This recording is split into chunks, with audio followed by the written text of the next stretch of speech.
Scandale au Parlement européen. La vice-présidente de l'institution Eva Kaili a été arrêtée vendredi et mise en examen pour corruption, blanchiment d'argent et organisation criminelle en lien avec un pays du Golfe. En pleine Coupe du Monde, tous les soupçons et les premiers éléments de l'enquête se tournent vers le Qatar.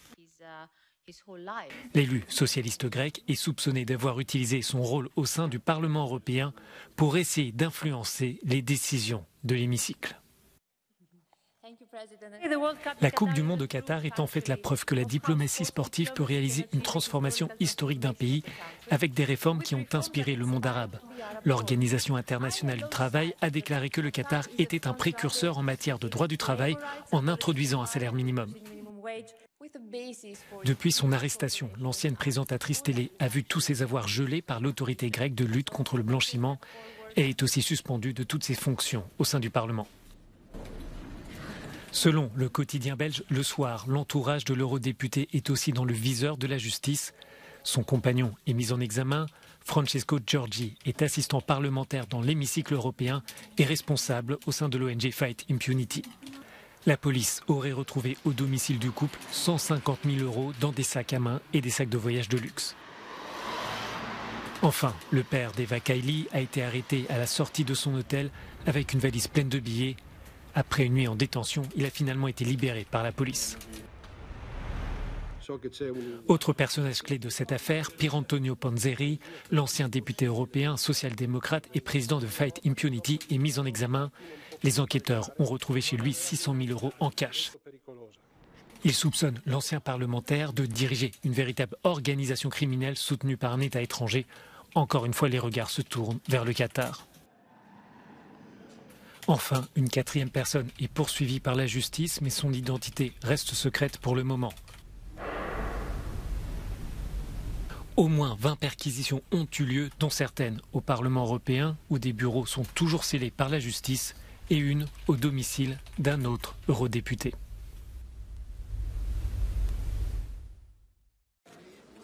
Les États membres de l'Union européenne renouvellent leur aide financière à l'Ukraine en allouant 2 milliards d'euros supplémentaires qui seront versés dans un fonds créé dès le début de la guerre pour soutenir l'effort militaire de Kiev. D'autres mesures doivent être prises selon les ministres des Affaires étrangères de l'UE qui étaient réunis ce lundi à Bruxelles. Nous aiderons l'Ukraine à restaurer son système énergétique. Nous augmenterons nos exportations d'électricité vers l'Ukraine. Nous continuerons à œuvrer pour que toutes les personnes impliquées dans cette guerre aient à répondre de leurs actes afin de rendre l'impunité impossible, a déclaré Josep Borrell, chef de la diplomatie européenne. Les ministres devaient également discuter d'un 9e train de sanctions à l'encontre de la Russie, mais aussi de l'Iran pour sa répression des manifestations et ses fournitures de drones à la Russie. Nous considérons comme inacceptable l'utilisation de la peine capitale comme outil de répression des manifestants. Dans le nouveau paquet de sanctions pour les violations des droits de l'homme, nous visons les responsables de cette répression continuelle contre les manifestants, déclare Josep Borrell. Un haut dignitaire religieux, 15 responsables militaires et 4 membres de la radio-télévision d'État iranienne ont été sanctionnés par Bruxelles.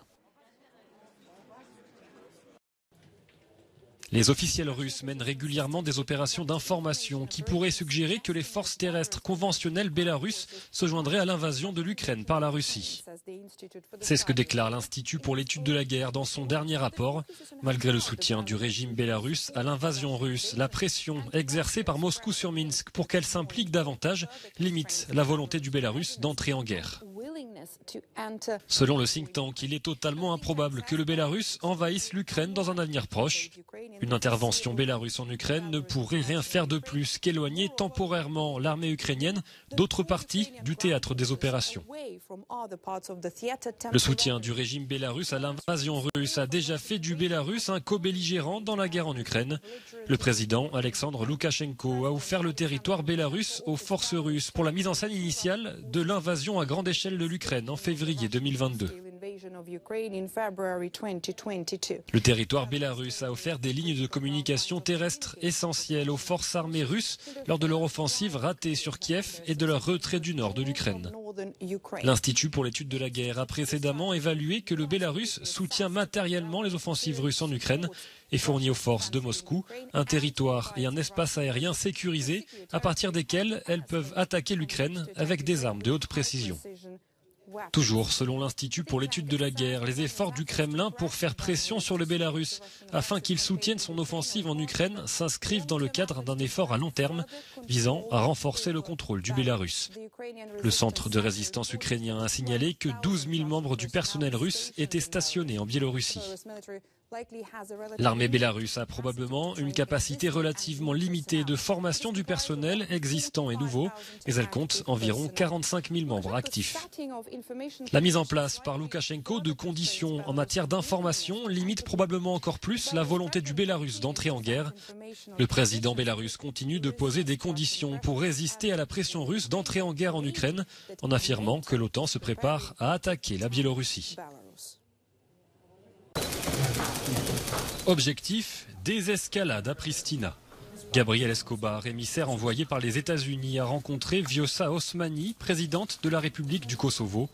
Une entrevue pour appeler à l'apaisement du conflit avec la Serbie dans le nord du Kosovo. Sur place, on veut éviter une guerre ouverte. Je ne crois pas qu'il y aura de conflit. C'est un enjeu international ici. Et la politique internationale nous a soutenus. Les Serbes, majoritaires dans le nord du Kosovo, ont érigé des barricades à la frontière avec la Serbie pour perturber l'approvisionnement en marchandises du Kosovo. À l'approche des élections locales, la population serbe du pays ne se sent plus en sécurité. Le problème, c'est l'Union européenne qui soutient cette terreur. Elle est de leur côté et n'a jamais critiqué leurs actions. Elle les a toujours soutenues. Les Serbes du nord du Kosovo réclament le droit à l'autonomie et à la création d'une union des municipalités serbes. La Serbie va demander à l'OTAN le droit de déployer 1 millier de soldats au Kosovo sans se faire d'illusions sur l'issue de sa requête. Il s'appelait Majid Reza Raznavard. Il avait 23 ans. Arrêté le 19 novembre dernier à Mashhad, dans le nord de l'Iran, il est mort pendu tôt dans la matinée ce lundi. Sa mort a été confirmée quelques heures plus tard par l'autorité judiciaire locale.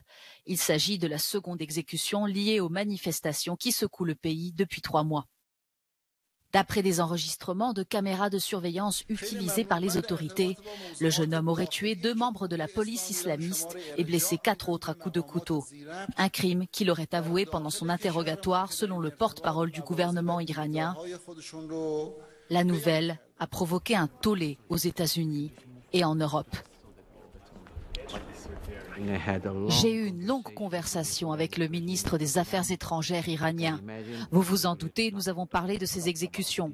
Je lui ai fait part de l'inquiétude de l'Union européenne et de la condamnation de ces actes.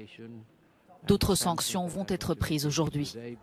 Plusieurs responsables iraniens ont affirmé que ceux qui ont provoqué des troubles seraient jugés et punis et que la justice ne serait pas influencée par les campagnes contre la peine de mort. La première exécution avait eu lieu jeudi dernier. Mohsen Shekari avait été condamné à mort pour avoir bloqué une rue et blessé un paramilitaire au début des manifestations. Un épais manteau neigeux a recouvert la capitale britannique dimanche soir alors que le Royaume-Uni traverse une vague de froid depuis plusieurs jours.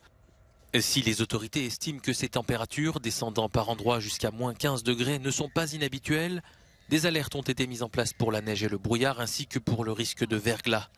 Des perturbations ont été constatées dans les transports, notamment dans l'aéroport de Stansted à Londres. Des perturbations également en Pologne où la neige a rendu difficile la circulation sur certains axes routiers. Des trains et des bus ont été retardés ce lundi et la police a signalé de nombreux accidents de voitures. Les services météo du pays prévoient des températures pouvant descendre jusqu'à moins 20 degrés Celsius en altitude. En Estonie, plus de 10 000 foyers étaient privés d'électricité en début d'après-midi ce lundi, dont plus de 6 000 sur les îles estoniennes de la mer Baltique. Des pannes causées par une tempête de neige survenue samedi. En Bosnie et en Croatie, ce sont des inondations qui viennent perturber la vie des habitants en raison de fortes pluies. Un corps sans vie a été retrouvé en Bosnie alors que les services déblayaient un tronçon de route touché par un glissement de terrain près de la ville de Prijedor.